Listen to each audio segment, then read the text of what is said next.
الحمدللہ رب العالمین والصلاة والسلام علی سید الانبیاء والمرسلین قال اللہ تعالی وتبارک فی القرآن المجید والفرقان الحمید فی شان حبیبہ مخبرا وآمرا ان اللہ وملائکتہ یصلون علی النبی یا ایہا الذین آمنوا صلوا علیہ وسلموا تسلیما صلاۃ والسلام وعلى آلك وأصحابك محبوبا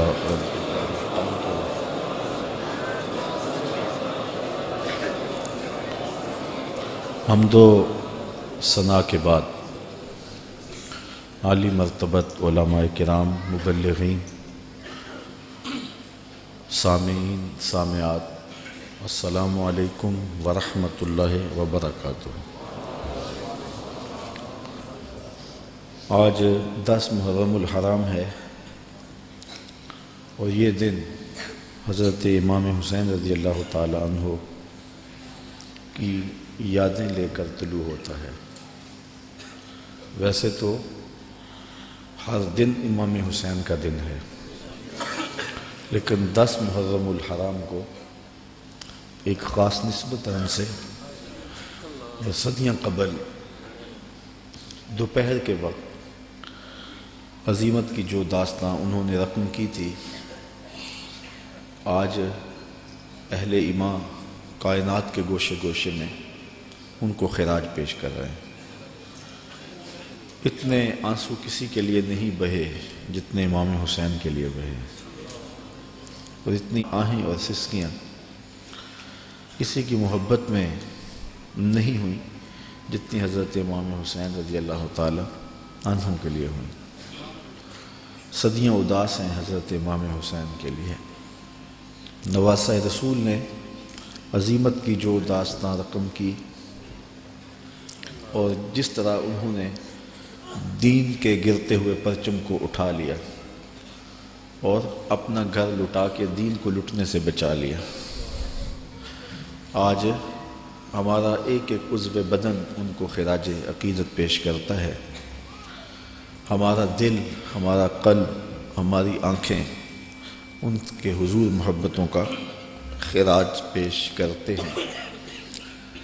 علماء سے آپ نے اس عنوان سے بہت ساری باتیں سنی اور محبتوں کے نغمے بھی چھڑے رہے، کربلا کی یاد بھی تازہ ہوتی رہی اور زخموں سے خون بھی بہتا رہا اور آنکھیں آنسوں کے خراج بھی دیتی رہیں۔ یہ ان کے ساتھ محبت کا ایک ثبوت ہے۔ حضرت امام حسین رضی اللہ تعالی عنہ کی سیرت، آپ کا انداز معاشرت، آپ کی زندگی اور آپ کی یہ عظیم قربانی ہم سے اس چیز کو طلب کرتے ہیں کہ ہم ان کے اسوہ کو اپنائیں۔ چونکہ وقت بہت تھوڑا ہے، میں 2-4 باتیں جو حضرت امام حسین کی زندگی سے ہم روشنی لے کر کے اپنی زندگیوں میں ڈال سکتے ہیں۔ رضائے الہی کا حصول یہ امام کا مطمع نظر تھا، اور اس کے لیے ان کی زندگی کی ایک ایک ساتھ گزرتی ہے۔ اللہ کی رضا کے لیے، اس کی قربت کے لیے اپنی جان قربان کر دینا اور اپنا سب کچھ لٹا دینا، یہ بندگی کی معراج ہے۔ شہادت کو شہادت اس لیے کہتے ہیں کہ شہید اپنے خون سے سچائی کی گواہی دیتا ہے، اللہ کی توحید کی، اس کے دین کی گواہی دیتا ہے، اور یہ بہت اونچا منصب ہے۔ حضرت امام حسین رضی اللہ تعالی عنہ کو پہلے سے یہ معلوم تھا کہ وہ شہید کر دیے جائیں گے۔ آپ کے پورے خاندان کو اس بات کا علم تھا، حضور کی زبان سے یہ بات خاندان میں پہنچی تھی، لیکن کسی ایک نے بھی آ کے حضور سے نہیں کہا کہ حضور دعا کر دیں یہ مصیبت ٹل جائے اور کربلا میں جو مشکلات آنے والی ہیں، جن کی خبر دی جا رہی ہے، وہ مشکلات ان پر نہ آئیں۔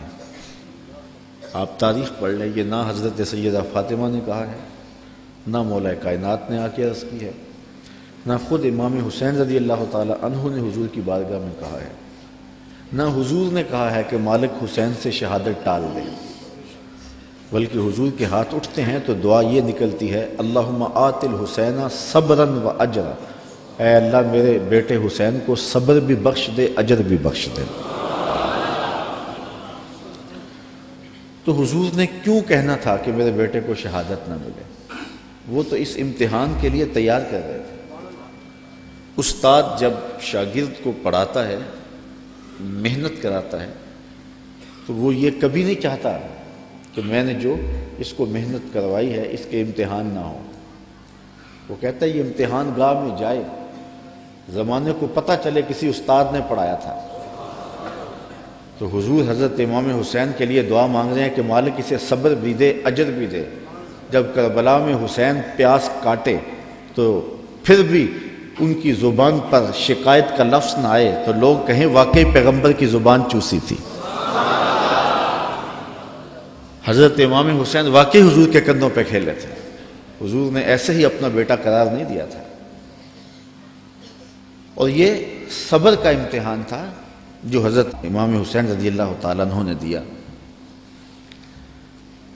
ورنہ اگر یہ چاہتے تو فرات چھلک کے آپ کے قدموں میں آ کے سلامی نہ کرتے۔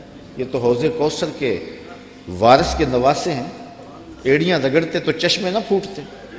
یہ تو رب کی تقدیر کو مانے بیٹھے تھے، یہ تو اس امتحان میں کامیابی کے لیے دعا گو تھے کہ مالک ہمیں استقامت نصیب کرو۔ امام زہری کہتے ہیں کہ جب مروان کے زمانے میں حضرت امام زین العابدین کو دوبارہ گرفتار کیا گیا اور بیڑیاں پہنائی گئیں، سب سے زیادہ دکھ حضرت امام زین العابدین نے دیکھے، کھلی آنکھوں سے یہ منظر کربلا کا سارا انہوں نے دیکھا ہے۔ کہتے ہیں واقعہ کربلا کے بعد امام زین العابدین کبھی بھی ہنسے نہیں تھے اور کبھی ٹھنڈا پانی بھی نہیں پیا تھا۔ شاید پانی پینے لگتے ہوں گے تو سکینہ کی پیاس یاد آتی ہوگی۔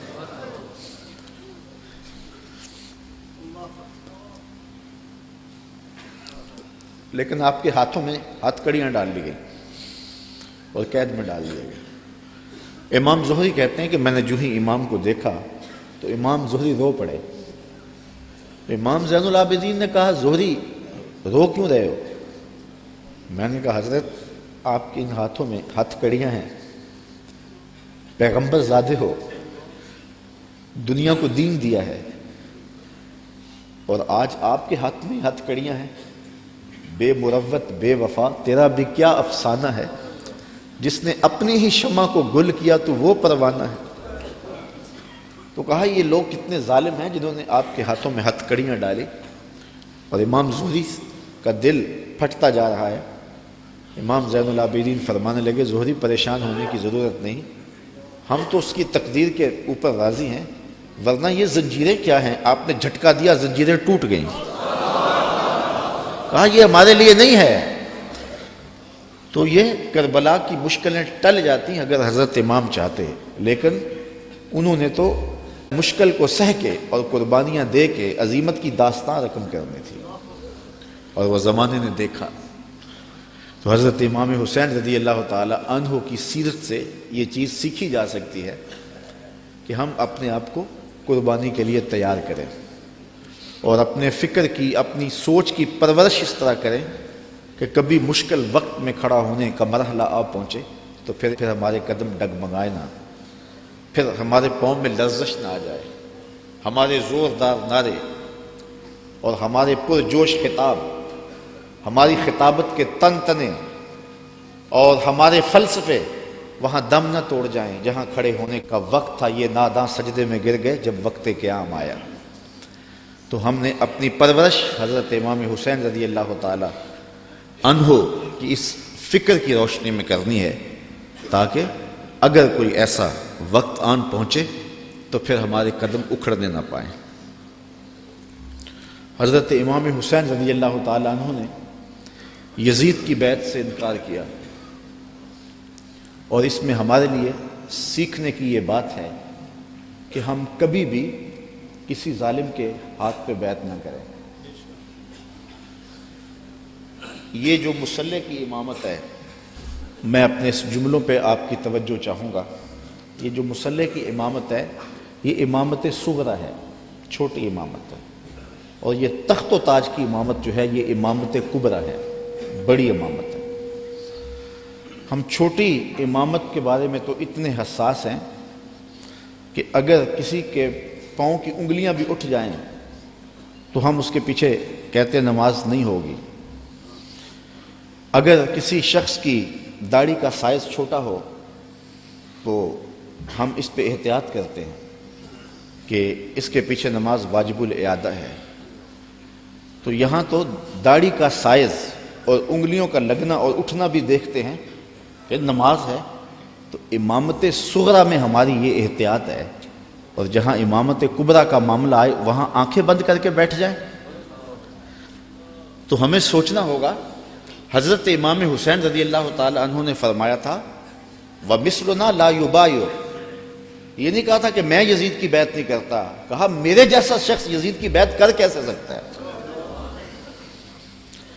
یزید فاسق مولن تھا، یزید شراب پیتا تھا، مسلمانوں کا قاتل تھا، فاجر تھا، اور امام حسین رضی اللہ تعالی عنہ کی پرورش آغوش نبوت میں ہوئی تھی۔ تو یزید کے ناپاک ہاتھ میں امام کا ہاتھ کیسے آ سکتا تھا؟ اور ابھی حضرت کہہ رہے تھے کہ لوگ سر بچانے کے لیے ہاتھ دے دیتے ہیں، اور امام نے ہاتھ بچانے کے لیے سر دے دیا۔ اور تاریخ کربلا کی پڑھیں، آپ کو نیزوں کے اوپر سر نظر آئیں گے، آپ کو گھوڑوں کی ٹاپوں پہ روندے جانے والے لاشوں کا تذکرہ ملے گا، لیکن امام کے ہاتھوں کا ذکر آپ کو کہیں نہیں ملے گا۔ امام کا سر نیزے کی نوک پہ تھا، لاشیں گھوڑوں نے رون دیے، امام کے ہاتھ کدھر گئے؟ شاید قدرت نے اٹھا لیے ہوں کہ کوئی یزیدی امام کا کٹا ہوا ہاتھ نہ اٹھا لے، اور پھر یزید اس ہاتھ کو اپنے ہاتھ میں ڈال کر کے کہے چلو اس طرح ہی صحیح، امام کا ہاتھ تو میرے ہاتھ میں آ گیا۔ امام کی عظمت کا پہرا رب نے دیا، اور ان کی آبرو کا پہرا رب نے دیا۔ امام حسین کا کٹا ہوا ہاتھ بھی یزید کے ہاتھ میں نہیں آیا۔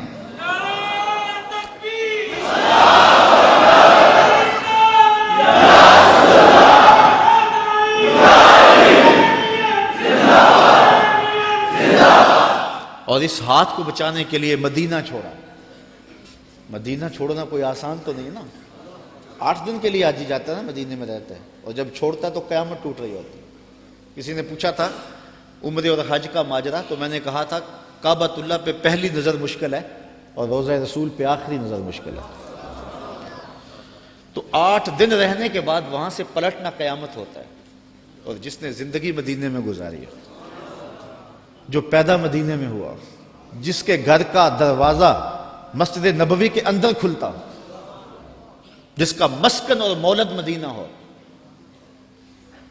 اعظم چشتی مرحوم جب مدینہ رسول میں آخری حاضری پر گئے تو بیمار تھے، ویل چیئر پہ تھے، تو انہوں نے الوداع ہوتے ہوئے خادم سے کہا کہ میرا رخ حضور کے روضے کی جانب رہنے دو اور کچھ پیچھے سے کھینچو۔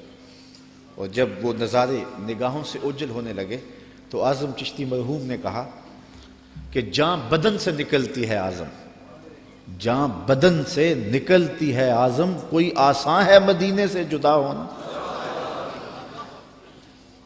تو اپنی فکر کی آبیاری کے لیے اور یزید سے اپنے ہاتھ کو بچانے کے لیے آپ نے وہ شہر مدینہ بھی چھوڑا، شہر خوبہ بھی چھوڑا، پھر مکہ المکرمہ بھی چھوڑا۔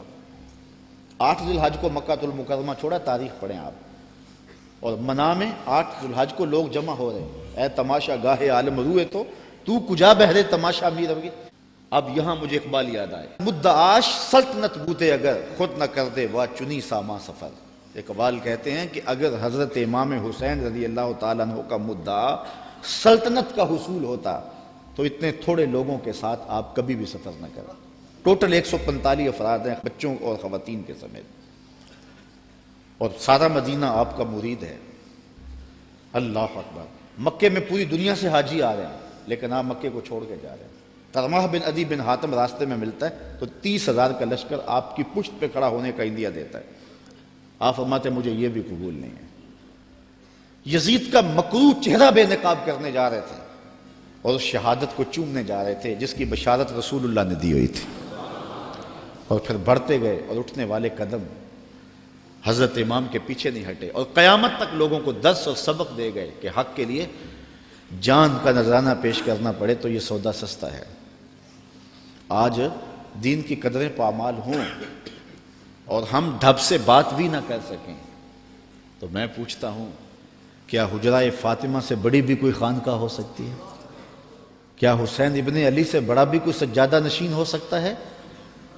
تو جب انہوں نے حق کے لیے اپنا سب کچھ لٹا دیا تو مجھے اور آپ کو اپنی زندگی کی ایک ایک ساتھ کو دین کے لیے پیش کر دینا ہوگا۔ حضرت امام حسین سے سیکھا جا سکتا ہے صبر اور استقامت کا سلیقہ کہ انہوں نے کس طرح صبر کا امتحان دیا۔ 57-58 سال کی عمر کا شخص ہو اور اس کو یہاں سے چل کے باہر وضو خانوں تک 3 سے 4 مرتبہ جانا پڑے تو سانس پھول جائے گی، اور حضرت امام حسین ایک بار نہیں گئے، 71 بار لاشیں لینے گئے، 71 مرتبہ لاشیں لینے گئے ہیں، اور لاشیں بھی بیگانوں کی نہیں ہیں، اپنے بیٹوں کی۔ جوان بیٹے کی لاش اٹھانا تماشا لبے بام نہیں ہے۔ کسی کا جوان بیٹا فوت ہو جائے، سارے گھر والے دلاسا دے رہے ہوتے ہیں تو باپ اور ماں سنبھلتے نہیں ہیں۔ ایسے مناظر آپ روز دیکھتے ہیں۔ جنازہ اٹھتا ہے تو 10 آدمی تھام کے لے جا رہے ہوتے ہیں۔ یہ کون ہے؟ کہا اسی کے جوان کی لاش جا رہی ہے۔ جوان بیٹے کی لاش ہو، 10 آدمی سنبھالا دے رہے ہوں اور باپ پھر بھی نہیں سنبھلتا، موت بھی تبھی ہوتی ہے۔ میں سلام پیش نہ کروں اس حسین پر جو جوان علی اکبر کی لاش کو کندھوں پہ اٹھا کے خیموں تک لاتا ہے اور پھر بھی ہاتھ اٹھا کے کہتا ہے مالک حسین کی یہ قربانی بھی قبول فرما۔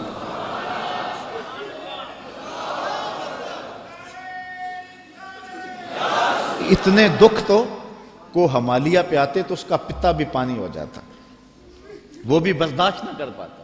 ابن راشد یہ کربلا کے واقعات کا چشمدید گواہ اور راوی ہے۔ وہ لکھتا ہے کہ میں خود کھڑا تھا اور میں نے حضرت امام عالی مقام رضی اللہ تعالیٰ عنہ کو دیکھا کہ انہوں نے اپنے سینے سے ایک جوان کی لاش کو لپٹایا ہوا ہے اور مقتل سے خیموں کی جانب آ رہے ہیں، اور وہ جوان اتنا قد آور ہے کہ اس کے باوجود اس کے پاؤں زمین پہ گھسیٹ رہے ہیں، اور مقتل سے لے کر کے خیموں تک ریت پر ایک لکیر بن رہی ہے۔ تو میں پہچانتا نہیں تھا اس شخص کو، وہ نوجوان کون ہے؟ تو میں نے کسی سے پوچھا، میں نے کہا یہ نوجوان کون ہے جس کو امام اٹھا کے لے جا رہے ہیں؟ کہا یہ امام حسن کا بیٹا قاسم بن حسن ہے۔ وہ منظر بھی زمانے نے دیکھا، 6 ماہ کا اصغر ہے اور حضرت امام ہاتھوں پہ لے کے فرات کے کنارے پہ کھڑے ہیں۔ یہ تمام حجت تھی، پانی کے محتاج نہیں تھے، کوثر چھلک کے قدموں میں سلامی دینے آتا۔ حسین ابن علی کے نام پر تو پانی رکتا ہی نہیں ہے۔ میں ذکر کر رہا ہوں، سب کی آنکھوں میں پانی نہیں آ رہا؟ یہ پانی تو آج تک سلامی پیش کر رہا ہے۔ پانی کا مسئلہ نہیں تھا، اتمام حجت تھی۔ کہا تمہاری لڑائی میرے ساتھ ہے، اس 6 ماہ کے بچے نے تمہارا کیا بگاڑا؟ تو پھر کیا ہوتا ہے؟ پانی نہیں ملتا، 2 شاخہ تیر ملتا ہے۔ 6 ماہ کے بچے کا حلق تیر کاٹ جائے، وہ حلق پہ تیر نہیں لگتا، باپ کا کلیجہ کٹتا ہے، لیکن خون ہاتھوں میں لے کے آسمان کی طرف اچھال کے بولتے ہیں مالک حسین کی یہ ننھی قربانی بھی قبول فرما۔ 71 لاشیں لائن میں پڑے ہوئے۔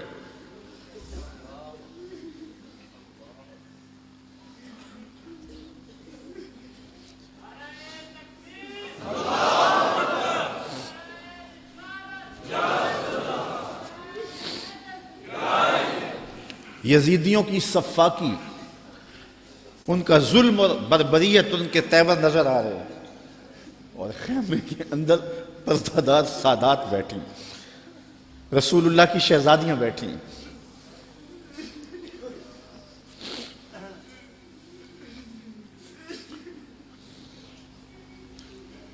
ان کا کیا دکھ ہوگا جو امام کے کلیجے میں ہوگا۔ اور وہ شہزادیاں یہ ہیں کہ کسی کا باہر بیٹا لیٹا ہوا ہے، ان کے بھتیجے اور بھانجے باہر لیٹے ہوئے، ان کو تلقین کرتے ہیں کہ صبر کا دامن نہیں چھوڑنا، اور امام گھوڑے کی زین پہ سوار ہوتے ہیں۔ بانک پن ایسا ہے جس ڈھب سے کوئی مقتل میں گیا وہ شان سلامت رہتی۔ زمانے نے دیکھا 71 لاشیں اٹھا کے خیموں تک لانے والا حسین جب گھوڑے پہ آتا ہے تو اشقیاء کی صف میں کھلبلی مچ جاتی ہے، آواز آ رہی ہے یہ کون ذی وقار ہے، بلا کا شاہ سوار ہے، لباس ہے پھٹا ہوا غبار سے اٹا ہوا، تمام جسم نازنی چھدا ہوا کٹا ہوا، پھر بھی ہے ڈٹا ہوا، یہ نبی کا نور عین ہے، یہ بال یقین حسین ہے۔ اللہ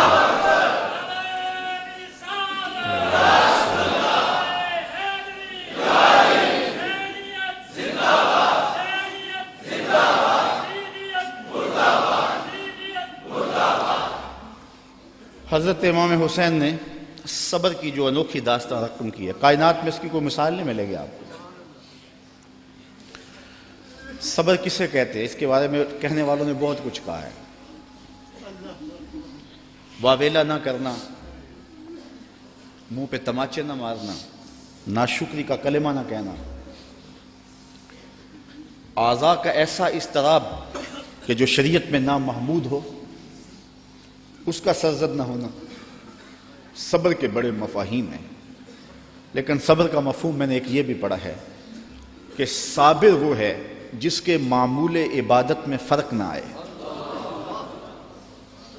پہلی صف میں کھڑا ہونے کی عادت تھی، نماز پڑھتا تھا، جوان بیٹا فوت ہو گیا، اذان پکاری گئی تو پہلی صف میں کھڑا پایا گیا، نماز قضا نہیں ہوئی، آپ کہیں گے بندہ صابر ہے۔ گھر میں میت پڑی ہے، نماز قضا نہیں ہوئی، جس کے معمول عبادت قضا نہ ہوں وہ صابر کہلاتا ہے۔ صبح اٹھ کے قرآن پڑھنے کی عادت تھی، گھر میں میت پڑی ہے، چلو دوپہر کو تدفین ہونی ہے، نماز پڑھی تو تلاوت آج بھی چھوڑی نہیں ہے، ہم کہیں گے بندہ صابر ہے۔ اگر صبر کی یہ تعریف ہے کہ معمول عبادت قضا نہ ہو تو صابر کہلاتا ہے، تو پھر اس تعریف کے آئینے میں امام حسین کو دیکھو، 71 لاشیں پڑی ہیں، اپنا بدن زخموں سے چور ہے۔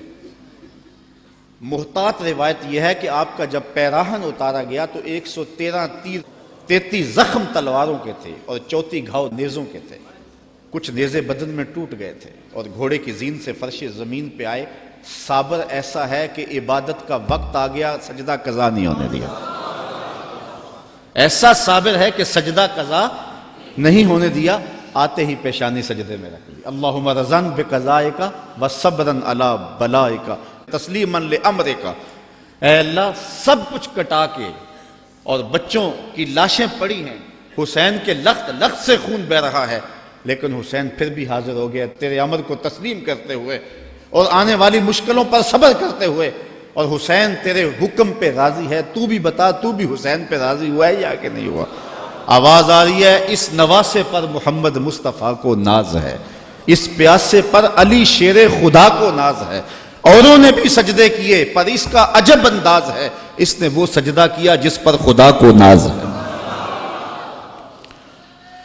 عابد ایسا کہ معمول عبادت قضا نہیں ہوا، سجدہ قضا نہیں ہوا۔ اب آپ جانتے ہیں کہ امام حسین کا سر جو تھا سجدے میں جھکا ہوا تھا کہ دست قاتل نے سر انور کاٹ لیا، اور پھر سر انور کو کاٹ کے نیزے کی نوک پہ چڑھا دیا۔ یزیدیوں نے اس لیے کیا کہ اپنے لشکر کو تسلی دیں کہ ہم کامیاب اور کامران ہوئے ہیں، دیکھو سر حسین کٹ کے نیزے کی نوک پہ چڑھ گیا۔ تو جب انہوں نے نیزے کی نوک پہ سر حسین چڑھایا تو لشکر یزید سے آواز آئی، یہ کیسا سر ہے جو کٹ کے بھی سر بلند ہے؟ اس کی سر بلندی اب بھی نہیں گئی، اب بھی یہ اونچا ہے۔ اور جب سر انور نیزے کی نوک پہ چڑھایا گیا تو اس انداز سے چڑھایا گیا کہ کٹی ہوئی گردن کا رخ آسمان کی طرف اور سر انور کا رخ زمین کی طرف۔ تو کسی شاعر نے تخیل باندھا، بآنکھ سر نیزے پہ اور سوئے زمیں ہے روح، یعنی سجدہ ثانی کی ہے آرزو۔ رکعت میں 2 سجدے ہوتے ہیں، ابھی ایک ہوا تھا کہ سر کاٹ لیا گیا، حسین کی پیشانی میں دوسرے سجدے کی آرزو مچل رہی ہے۔ صابر ایسا کہ معمول عبادت قضا نہیں ہوا، اور پھر تلاوت بھی قضا نہیں ہونے دی۔ حسین کا سر نیزے کی نوک پہ ہے، لبوں پہ قرآن جاری ہے، چونکہ حسین کو لوریاں ہی قرآن کی ملی تھی۔ تو حسین ابن علی رضی اللہ تعالی عنہ سے صبر سیکھا جاتا ہے، استقامت سیکھی جا سکتی ہے، اور اپنی زندگی میں اس کا چراغاں کیا جا سکتا ہے۔ بہت ساری چیزیں سیکھنے کی ہیں اس خاندان سے، رواداری اور خودداری بھی سیکھی جا سکتی ہے۔ جب یہ لشکر حضرت امام حسین رضی اللہ تعالیٰ عنہ کو شہید کر دیتا ہے، اور آپ کے لاشوں کے اوپر گھوڑے دوڑائے جاتے ہیں، اور ہوائیں مٹی ان کے اوپر اڑا دیتی ہیں، اور پھر وہاں سے شہیدوں کے سر نیزوں پہ چڑھا کے کوفہ اور کوفہ سے دمشق لے جایا جاتا ہے، تو یزید پوچھتا ہے اپنے خاص لوگوں سے کہ اس راستے کے اندر تم نے ان کی کیفیت کیا دیکھی؟ یزید بدبخت کے دل میں یہ تھا کہ میں اب بھی فاتح بن جاؤں، امام زین العابدین ڈر کے گھبرا کے ان مشکلات سے میری بیعت کر لیں، کیونکہ اگر امام زین العابدین بیعت کر لیتے تو کربلا کی ساری داستان زیرو ہو جاتی، اور وہ یہ کرنا چاہ رہا تھا، لیکن زین العابدین کی رگوں میں بھی تو خون حسین تھا، تو بڑے دکھ دیے۔ آدمی حیران ہو جاتا ہے کہ کس طرح انہوں نے گھوڑوں کے اوپر سوار کرا کے اطرت پیغمبر کو بازاروں میں پھرایا، اور پھر ان کے سر نیزوں کی نوک پہ چڑھے ہوئے تھے، لیکن دربار یزید میں جب پہنچے تو یزید نے اپنے خاص لوگوں سے پوچھا کہ کیا ان کی اب حالت ہے؟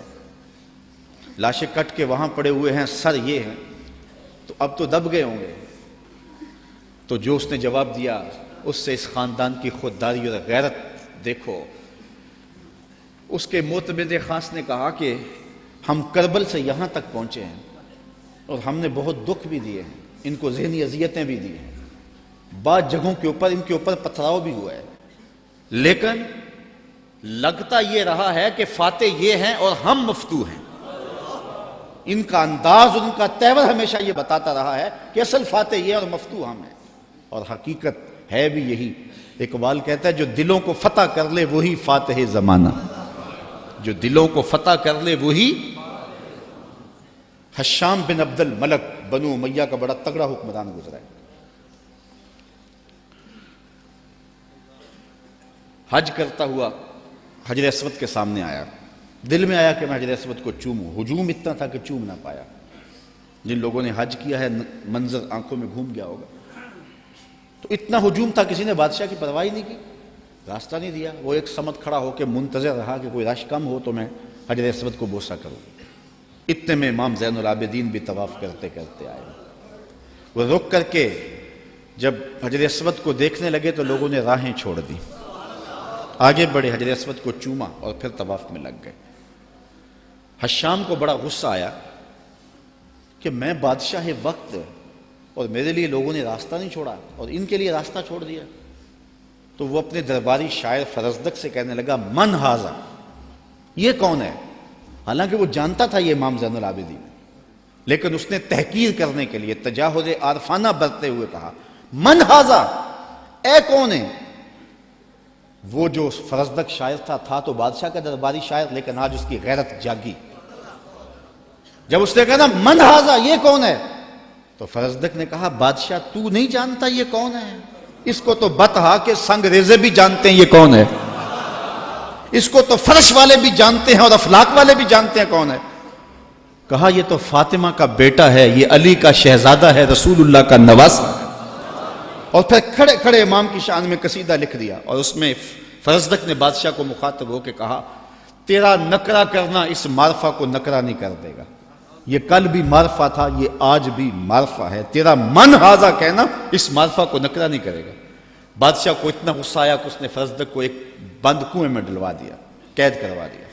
امام کو پتہ چلا تو انہوں نے اشرفیوں کی ایک تھیلی بطور جو ہے وہ محبت فرزدق کے پاس بھیجی، اس نے چوم کے آنکھوں سے لگائی اور خادم کے ہاتھ میں واپس کرتے ہوئے کہا کہ امام سے کہنا، میرا سلام دینا، کہنا ان ٹگوں کے لیے بادشاہوں کی نوکری کی ہے ساری زندگی، اور یہ جو میں نے قصیدہ لکھا ہے پیسوں کے لیے نہیں کیا، اشرفیوں کے لیے نہیں لکھا، آپ کے نانے کی شفاعت کے لیے لکھا ہے۔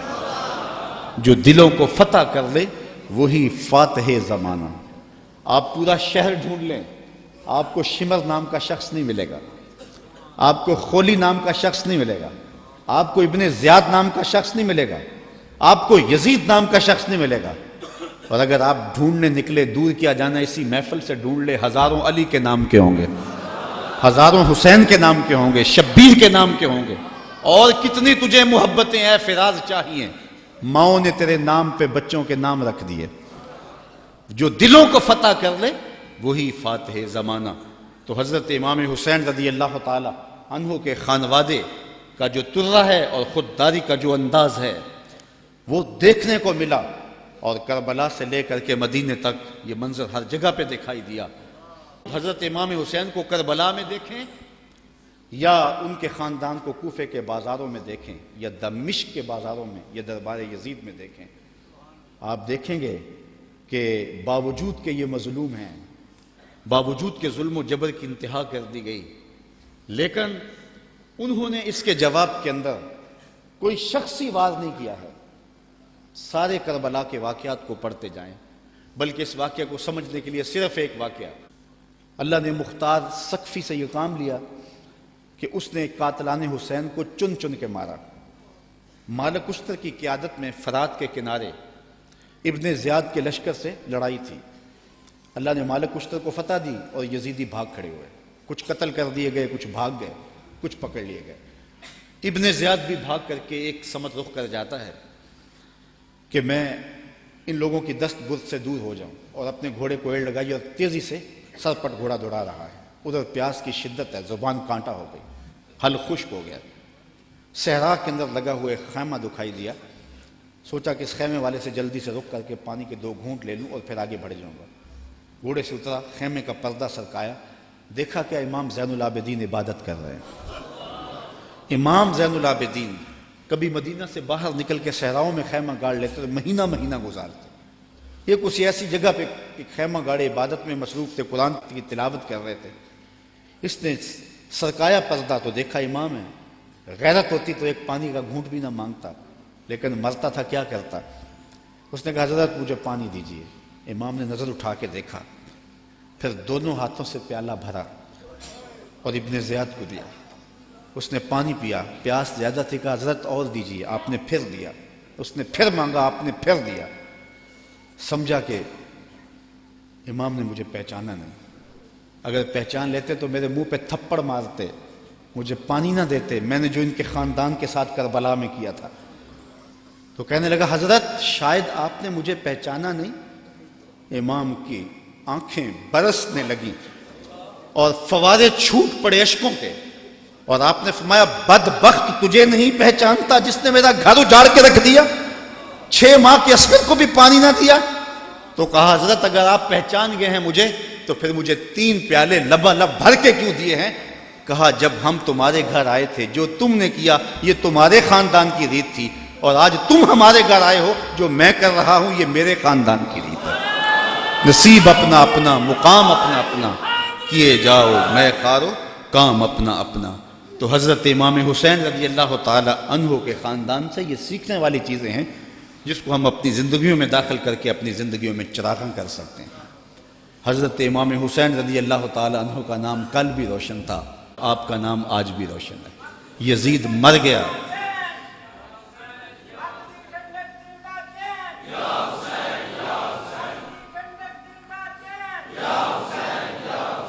سارا دن بھی ہم نعرے لگاتے رہیں، یہ ایسا نام ہے کہ ہر لمحہ اندر ٹھنڈ اترتی رہتی ہے۔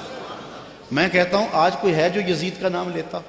یزیدی ہیں، گلی گلی یزید آج بھی موجود ہے، مختلف روپوں کے اندر یزید ہے، لیکن یزید کو اس قدر امام نے بے نقاب کر دیا کہ آج یزیدی بھی یزید کا نام نہیں لے سکتے۔ اگر کوئی یزید کا نام لیتا بھی ہے تو سر جھکا کے لیتا ہے، دائیں بائیں دیکھ کے لیتا ہے، نام لینے سے پہلے شرمندہ، نام لیتے ہوئے شرمندہ، نام لینے کے بعد شرمندہ۔ میں کہتا ہوں کیسا ہے تمہارا لیڈر جس کا نام لیتے تمہیں شرم آتی ہے، اور ہمارے لبوں پہ جب نام حسین آتا ہے سر فخر سے بلند ہو جاتا ہے۔ فخر کا دل میں دریچہ باز کرنا چاہیے، فخر کا دل میں دریچہ باز کرنا چاہیے، جن کا تو آقا ہے ان کو ناز کرنا چاہیے۔ اے حسین ابن علی تم پر سلام، نازش آل نبی تم پر سلام، تم پہ لاکھوں رحمتیں لاکھوں سلام، اے شہیدان محبت کے امام۔ لالا گوں لالا بدن لالا کفن، اے چمن اندر چمن، زندگی ہی زندگی تیری حیات، اے حیات اندر حیات، افتخار ملت بیضا ہے تو، رب کعبہ کی قسم یکتا ہے تو۔ فخر کا دل میں دریچہ باز کرنا چاہیے، جن کا تو آقا ہے ان کو ناز۔ یہ اجتماع ناز کرنے کے لیے، ہم آ حسین والے نہیں ہیں، ہم واہ حسین والے ہیں۔ اتنے زخم تو کو ہمالیہ کے کلیجے پہ لگے تو اس کا بھی پتا پانی ہو جائے، لیکن حسین پھر بھی حق کالم لیے کھڑا ہے، پھر بھی عظیمت کی داستان رقم کر رہا ہے۔ یہ حسین ابن علی ہے، آج ان کی روح کو خراج پیش کر رہے ہیں، محبتوں کے آنسو بھی بہے، ان کے نام کے نعرے بھی لگائے، ان کے فکر ان کے مشن کو بھی سنا، ان کے مناقب بھی روحوں میں اترے، اس عظیم کام کو خراج بھی پیش کیا گیا۔ آؤ آج کے اس اجتماع میں عزم کر کے اٹھیں کہ ہم نقوش امام کو خضر راہ بنائیں گے۔ میں کہتا ہوں حضرت امام حسین نے تو لاشوں کے درمیان بھی نماز نہیں چھوڑی، 71 لاشیں پڑی ہوئی ہیں، پردے داروں کے پردوں کا دکھ بھی ستا رہا ہے، اور بدن میں تیر پیوست ہیں، اور نیزوں کی انیاں پسی ہوئی ہیں، اور گھوڑے کی زین سے فرش زمین پہ آ رہے ہیں۔ آپ نے ان حالات میں بھی نماز نہیں چھوڑی۔ ہم کیسے حسینی ہوں گے کہ 10 محرم کے دن بھی ہمیں نماز نصیب نہیں ہوگی؟ اگر 10 محرم کے دن بھی ہم نماز نہیں پڑھیں گے اور نام حسین ابن علی کا لیں گے تو پھر حرف حرف اور لفظ لفظ منافقت ہوگی۔ آئیے ان کا نام لیتے ہیں تو ان کے نقوش پا کو بھی خضر راہ بناتے ہیں۔ میں ایک نعرہ لگوانا چاہتا ہوں، امام کے نام کا خود لگواؤں گا، لیکن نعرہ بانکپن سے ہو، اوپر نیچے باہر ہجوم محبت ہے، تو ذرا یزیدیوں کو پتہ چل جائے کہ امام کا نام آج بھی زندہ ہے، اور محبتوں کے یہ تیور نعرہ تکبیر۔ اللہ آپ کو سلامت رکھے۔ حسین کل بھی زندہ تھا، حسین نعرہ تکبیر، نعرہ تکبیر، نعرہ رسالت، نعرہ رسالت، نعرہ رسالت، حسینیت، حسینیت، حسینیت، یزیدیت، یزیدیت۔ علامہ اقبال کا سارا فلسفہ نچوڑیں تو جو رس نکلتا ہے اس کا مصداق امام حسین بنتے ہیں۔ جوس کیا نکلتا ہے؟ کی محمد سے وفا تو نے تو ہم تیرے ہیں، یہ جہاں چیز ہے کیا لوح و قلم، پھر لوح بھی تیرے ہاتھ میں دے دیں گے، قلم بھی تجھے پکڑا دیں گے، پھر تیری تقدیر کے فیصلے کسی اور جگہ نہیں ہوں گے، بلکہ خدا بندے سے خود پوچھے گا بتا تیری رضا کیا ہے۔